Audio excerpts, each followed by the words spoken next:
Hello అందరికి ఈ రోజు అయితే నేను మీ అందరి కోసము బెంగళూరులో స్ట్రీట్ సైడ్ ప్రిపేర్ చేసే చట్నీ ఒకటైతే ప్రిపేర్ చేస్తున్నానండి. చూడండి ఎంత టేస్టీగా ఉందంటే అసలు ఒకసారి రెడీ చేసుకొని మీరు తిన్నారంటే అస్సలు మర్చిపోరండి. నేను అదేంటి ఎలా చేస్తారో అని వాళ్ళని అడిగేసి మరి మీకోసమని ఇలా ప్రిపేర్ చేస్తున్నాను. చాలా టేస్టీగా ఉందండి, తప్పకుండా ట్రై చేయండి. ఇది ఏంటంటే ఇడ్లీతో గానీ దోశతో గానీ ఏ టిఫిన్ చేసుకున్నా బ్రేక్ఫాస్ట్ ఏది చేసుకున్నా కూడా చాలా టేస్టీగా ఉంటుంది చట్నీ. అయితే ఈ చట్నీ కనుక ప్రిపేర్ చేసుకున్నారంటే మీరు ఎన్ని ఇడ్లీలు తింటారో అసలు మీకే తెలియదు, అంత బాగుంది టేస్ట్ మాత్రము. తప్పకుండా ట్రై చేయండి. ఇది ఎలా చేయాలి, దీనికి కావాల్సినవేంటో చూసేద్దాం, వచ్చేసేయండి. ముందుగా అయితే దీనికి కావాల్సినవి పచ్చి కొబ్బరి అండి, ఒక కప్పు ఇట్లా చిన్న కప్పు తీసుకోండి. అలాగే పల్లీలు అండ్ ఇవి తాలింపు కోసము జీలకర్ర, ఆవాలు, ఎండుమిర్చి, కొంచెం పుట్నాల పప్పు అండ్ చిన్న నిమ్మకాయ సైజ్ అంతా చింతపండు అండి, ఒక 5-6 పచ్చిమిర్చి అండ్ కరివేపాకు, కొత్తిమీర అండి. చాలా టేస్టీగా సింపుల్ గా చేసుకుందాము.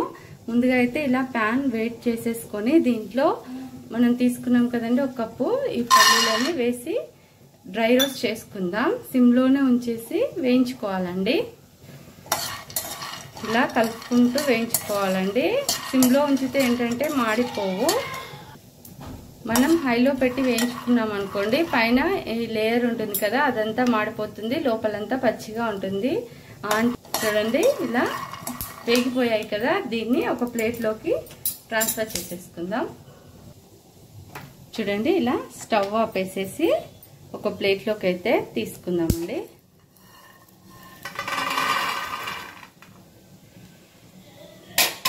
ఇలా ప్లేట్లోకి తీసుకొని బాగా చల్లార్చుకోవాలండి. దీన్ని మనం ఇది ఉంటుంది కదా దీంతో అయినా ఇలా చేసేసుకోవచ్చు. ఈ పొట్టంతా వెళ్ళిపోవాలన్నమాట, పొట్టంతా తీసుకోవాలి. చూడండి పొట్టంతా ఇలా పోయిందండి. అలాగే చల్లారిపోయినాక ఇలా అనేసుకోండి. పొట్టంతా ఇలా వెళ్ళిపోయింది కదా, దీన్ని మనం ఇదంతా తీసేద్దాము. దీన్ని ఇలా వేసుకొని ఇలా చేయండి. దీంట్లో పొట్టంతా కిందికి వెళ్ళిపోయి మనకి ఇలా పల్లీలు అయితే సెపరేట్ అయిపోతాయి. ఈ టిప్పు మీకు యూజ్ అవుతుందని చూపిస్తున్నానండి. ఎందుకంటే అపార్ట్మెంట్స్లో అలా ఉంటే మనకి ఇలా జల్లించుకోవడానికి అయితే అవ్వదు, అందుకని ఇలా వేసేసుకొని మనం ఇలా మూవ్ చేస్తే ఇలా వచ్చేస్తాయి. ఇలా చూడండి ఇలా పల్లీలన్నీ పొట్టు తీసైతే ఇలా తీసుకోవాలండి. తర్వాత ఒక మిక్సీ బౌల్ తీసుకోండి, మిక్సీ బౌల్. దాంట్లో మనం ఈ ముందుగా తీసుకున్నాం కదండి చిల్లీస్, ఇవి యాడ్ చేసేసుకోండి. అలాగే ఈ పల్లీలు ఉన్నాయి కదండి, ఇవి ఒక కప్పు యాడ్ చేసుకోండి. అలాగే ఈ కొబ్బరి ఉంది కదా, కొబ్బరి ఒక కప్పు, పచ్చి కొబ్బరి వేసుకోండి, ఎండిన కొబ్బరి వేయించొద్దు. అలాగే వేయించి కూడా వేసుకోవద్దండి, ఇలా పచ్చిదే తీసుకోండి. అలాగే కొద్దిగా పుట్నాల పప్పు ఉంటుంది కదా, అది 1 కప్పు పల్లీలు తీసుకుంటే పుట్నాల పప్పు 1/2 కప్ తీసుకోండి, సరిపోతుంది.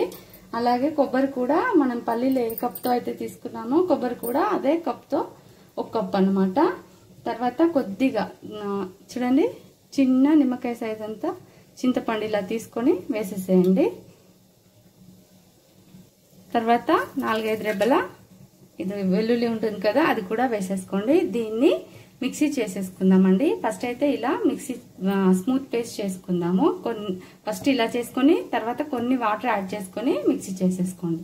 చూడండి ఒకసారి ఇలా మిక్సీ తిప్పేసుకున్న తర్వాత టేస్ట్కి సరిపడినంత సాల్ట్ అండ్ కొన్ని వాటర్ వేసుకోండి, కొంచెం స్మూత్ పేస్ట్ కావడానికి. కొన్ని వాటర్ వేసేసుకొని ఇప్పుడు దీన్ని స్మూత్ పేస్ట్ లా గ్రైండ్ చేసుకుందాం. చూడండి ఇలా పేస్ట్ చేసుకున్నాం కదా, దీంట్లో లాస్ట్ లో కొద్దిగా కొత్తిమీర అండి, ఇలా కాడలున్నా పర్లేదు తీసుకోవచ్చు. అండ్ కొద్దిగా కరివేపాకు వేసుకొని మరీ మెత్తగా కాదు, ఒకసారి తిప్పేసుకోండి అంతే. అంటే ఒకసారి గ్రైండ్ చేసుకుందాం. చూడండి ఇలా కొత్తిమీర ఇలా సన్నగా గ్రీన్ గా కనిపిస్తుంది కదా, ఇలా గ్రైండ్ చేసుకోవాలి. మరీ మెత్తగా బ్లెండ్ చేసుకోకూడదు. ఇలా చూడండి సన్నగా కనిపిస్తుంది, ఇలా చేసుకోవాలి. మిక్సీ చేసేసుకొని దీన్ని ఒక బౌల్లోకి తీసేసుకుందాం. దీన్ని ఇలా ఒక బౌల్లోకి ట్రాన్స్ఫర్ చేసేసుకుందాం. చూడండి ఇలా మొత్తం అంతా కూడా ఇలా బౌల్లోకి తీసేసుకొని దీంట్లో నీళ్ళు యాడ్ చేసుకుందాము. చాలా పల్చగా చేస్తారండి ఇక్కడ స్ట్రీట్ సైడ్, కానీ చాలా టేస్టీగా ఉంటుంది ఈ చట్నీ అయితే. వాటర్ యాడ్ చేసేసుకోండి. ఇలా కొంచెం పల్చగానే చేసుకోండి, గట్టిగా కాదు. ఇలా పల్చగా వాటర్ యాడ్ చేసుకోండి. చాలా వాటర్ యాడ్ చేసుకుంటే ఇలా వస్తుంది. పెద్ద గ్లాస్ వాటర్ యాడ్ చేసుకోండి. కానీ చాలా టేస్టీగా ఉంటుందండి. మనం ఎప్పుడు గట్టి చట్నీ అలా చేసుకొని తినడం కంటే చాలా టేస్టీగా ఉంటుంది. ఇలా వాటర్ వేసుకున్న తర్వాత ఇలా కలిపేసుకోండి ఒకసారి బాగా. అలాగే టేస్ట్ ఒకవేళ చూసుకోండి, సాల్ట్ తక్కువైతే ఇప్పుడే యాడ్ చేసేసుకోండి. ఇలా ఇంకొన్ని వాటర్ యాడ్ చేద్దాం. వాళ్ళ దగ్గర చూసిన చట్నీ అయితే ఇదిగోండి ఇలా పల్చగా ఉండిందండి. బట్ టేస్ట్ అయితే సూపర్గా ఉంది. అందుకని ఎలా చేయాలో అడిగి మరీ తెలుసుకొని మీకోసం అయితే చూపిస్తున్నాను. చూడండి ఇలా పల్చగా చేసేసుకున్న తర్వాత మళ్ళీ ఒకసారి మనం ఇలా స్టవ్ ఆన్ చేసేసుకొని తాలింపు వేసుకుందామండి. కొంచెం ఆయిల్ తీసుకొని ఇలా వేడి చేసుకోవాలి.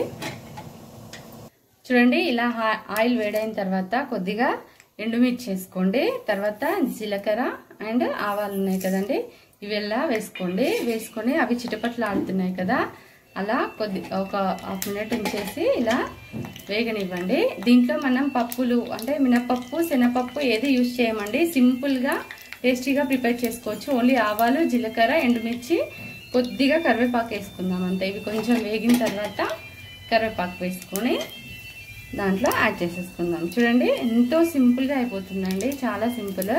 ఎర్లీ మార్నింగ్ ప్రిపేర్ చేసుకోవచ్చు చాలా సింపుల్గా. చూడండి ఇవి చిటపట్లు ఆడుతున్నాయి కదా, ఇప్పుడైతే మనం దీంట్లో కరివేపాకు అయితే యాడ్ చేసేసుకుందాము.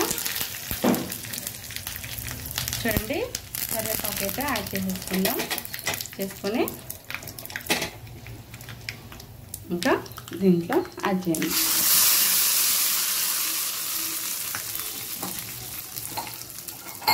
ఇప్పుడు స్టవ్ ఆపేసేసుకోండి. ఇలా దీంట్లో యాడ్ చేసేసుకోండి. యాడ్ చేసుకొని ఇలా బాగా మిక్స్ చేసుకోండి. చాలా టేస్టీగా ఉంటుందండి, తప్పకుండా ట్రై చేయాలి. దీన్ని మనం ఏ టిఫిన్లోకైనా తీసుకోవచ్చండి. ఇడ్లీ, దోశ, వడ ఏ టిఫిన్ చేసినా కూడా దీన్ని ప్రిపేర్ చేసుకోవచ్చు. చాలా అంటే చాలా టేస్టీగా ఉంటుందండి. తప్పకుండా ట్రై చేయండి. ట్రై చేసి ఎలా ఉందో కామెంట్ చేయండి. అలాగే ఇంకా నా ఛానల్ని సబ్స్క్రైబ్ చేసుకోకపోతే ప్లీజ్ సబ్స్క్రైబ్ చేసుకోండి. ఉంటానండి, బాయ్.